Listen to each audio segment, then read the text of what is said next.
Olá, gente, tudo bem? Eu sou o Jabson Meu nome é Mariana. e nós iremos apresentar sobre a tetralogia de Fallot, do diagnóstico ao tratamento.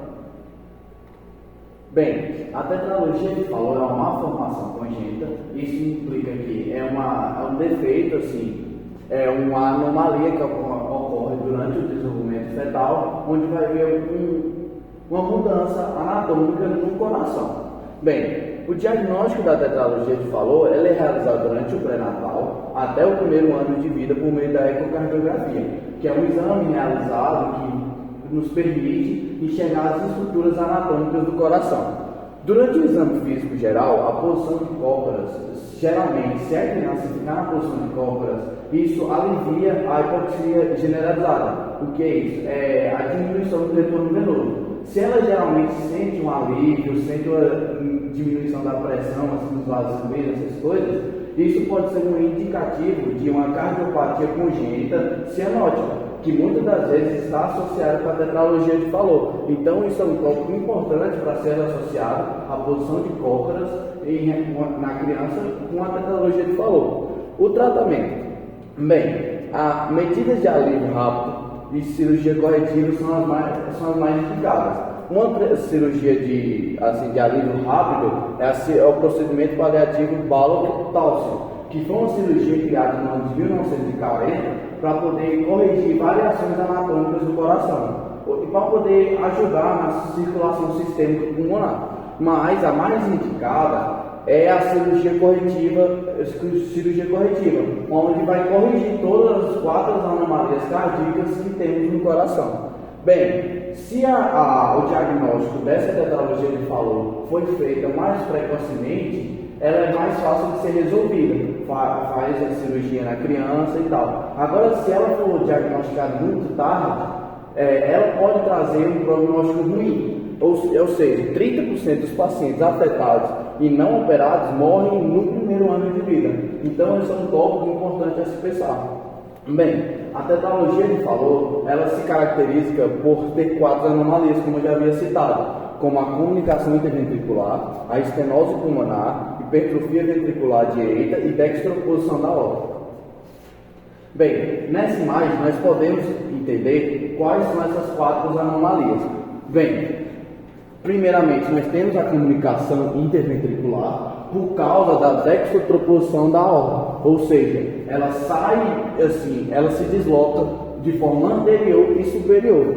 Nós podemos ver aqui no coração normal e aqui no coração da tetralogia de Fallot. Nós temos também aqui uma estenose da artéria pulmonar, onde ela vai diminuir a sua capacidade da capacidade do ventrículo de empurrar o sangue para os pulmões.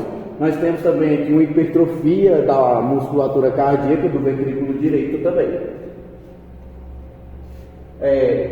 Agora, se tratando do objetivo, a partir do que nós entendemos o que é tetralogia de Fallot, o objetivo desse trabalho visa elucidar a respeito da tetralogia de Fallot em neonatos lactantes até 1 ano de idade. E, com base nisso, notamos a escassez da falta de pesquisas, de trabalhos relacionados com a tetralogia de Fallot nessa faixa etária que nós destacamos. Bem, agora relacionado com os materiais e métodos. O nosso trabalho é um estudo de uma revisão integrativa da literatura, baseado não só em questão quantitativa, mas em qualitativa, e ela foi realizada uma elaboração a partir de uma pergunta norteadora: quais são as evidências disponíveis na literatura científica sobre o diagnóstico e tratamento da síndrome de Fallot em neonatos e crianças? Nós buscamos em várias plataformas científicas, como por exemplo a PubMed, a Lilacs e a Cielo. Com base nessas pesquisas científicas, nós usamos várias palavras-chave e os operadores booleanos. As palavras-chave que nós usamos são a tetralogia de Fallot, diagnóstico, tratamento, crianças, neonatos, e a partir de operadores booleanos, como AND e OR. Nesse sentido, nós usamos critérios também de inclusão de revisão sistemática, tanto na língua portuguesa quanto na língua inglesa, e a partir do ano 2000. E essa primeira seleção de dados foi feita através da leitura do título, da leitura da íntegra, dos resumos, e também nós excluímos aqueles que não nos condizem, aquele que abordava outras patologias, aquele que não estava incluso na nossa relação do nosso trabalho. Bom, com relação aos resultados, foram incluídos nessa revisão integrativa da literatura 11 artigos que passaram pelos critérios de inclusão e exclusão. Um artigo foi retirado da plataforma Linux, 2 artigos do PubMed e 8 artigos foram retirados da plataforma CIE. 8 artigos trataram exclusivamente da técnica cirúrgica corretiva que a tetralogite falou. 2 artigos associaram a ação medicamentosa e as técnicas cirúrgicas, e um artigo trouxe a histologia das fibras cardíacas dos portadores da tetralogite falou. Além disso, a gente fez um recorte temporal um pouco mais longo que o habitual, diante da escassez de dados referentes ao nosso tema estudado, pela alta especificidade dele e também pela baixa incidência dessa tetralogia no mundo. Então, em relação à histologia da tetralogite falou, nós percebemos que as fibras cardíacas elas apresentam-se de uma forma desorganizada, e isso explica a hipertrofia ventricular direita, característica dessa tetralogia, principalmente na região do infundíbulo. Nós temos um acúmulo de colágeno na via de saída do ventrículo direito, o que faz com que as funções cardíacas elas fiquem um pouco mais limitadas. Em relação às técnicas cirúrgicas, aqui a gente trouxe um fluxograma prisma e eu queria falar que, primeiramente, 40 artigos foram eleitos a partir dos operadores booleanos, mas só 11 entraram nos nossos critérios de inclusão e exclusão que foram usados para o nosso presente artigo. Em relação às técnicas cirúrgicas, nós temos 2, a Bladdock Calcium e a cirurgia corretiva intracardíaca com circulação extracorpórea. A primeira técnica ela apresenta algumas desvantagens, porque ela foi associada com prejuízos respiratórios como a insuficiência respiratória e também com um aumento da carga de trabalho do ventrículo esquerdo, que leva a futuras disarritmias desse ventrículo. Já a segunda técnica, ela apresenta-se de forma mais vantajosa, porque ela tem uma menor morbidade e uma menor mortalidade, porque os acidentes relacionados a ela foram acidentes renais que não estavam associados à técnica cirúrgica, mas sim a tetralogite falou.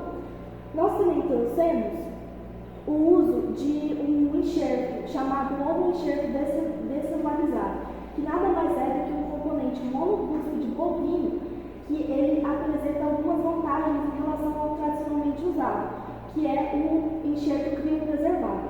Isso acontece porque ele vai ter uma menor resposta imunológica e também uma boa função da válvula pulmonar a longo e médio prazo.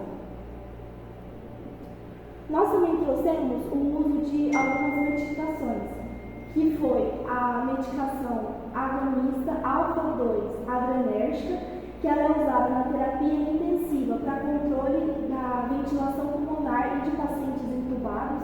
Ela foi responsável por trazer nesses pacientes pediátricos, que é o nosso campo de estudo, a estabilização da pressão arterial, a estabilização da saturação do gás oxigênio e também da frequência cardíaca. Também é utilizada a monitoração do propranolol no plasma dessas crianças, que faz com que haja esse manejo das crises hipercianóticas que nós citamos anteriormente e também uma melhora do quadro clínico para aquelas crianças que estão esperando pela cirurgia. Por fim, o objetivo desse estudo é selecionar a idade ideal para que esses portadores da tetralogite falou sejam submetidos à cirurgia. Após a leitura na íntegra desses 11 artigos, nós concluímos que, quando os sintomas são brandos e não afetam a qualidade de vida do indivíduo, a idade ideal é entre 3 a 6 meses de idade.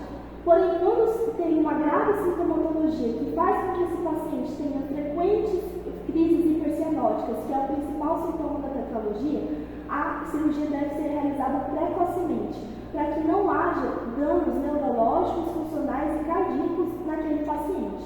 O objetivo principal da cirurgia é justamente fazer com que haja uma minimização dos desdobramentos da tetralogite falou na vida adulta. Bem, com base nisso que foi citado, nós entendemos que quanto mais precocemente for realizada a cirurgia ou os tratamentos, nós podemos assim, diminuir os riscos fisiopatológicos nas pessoas com tetralogia de Fallot.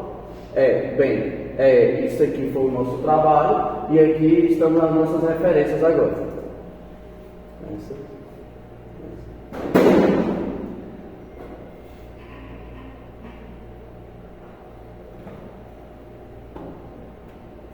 Bem, essa foi a nossa apresentação sobre a tetralogia de Fallot, do diagnóstico ao tratamento.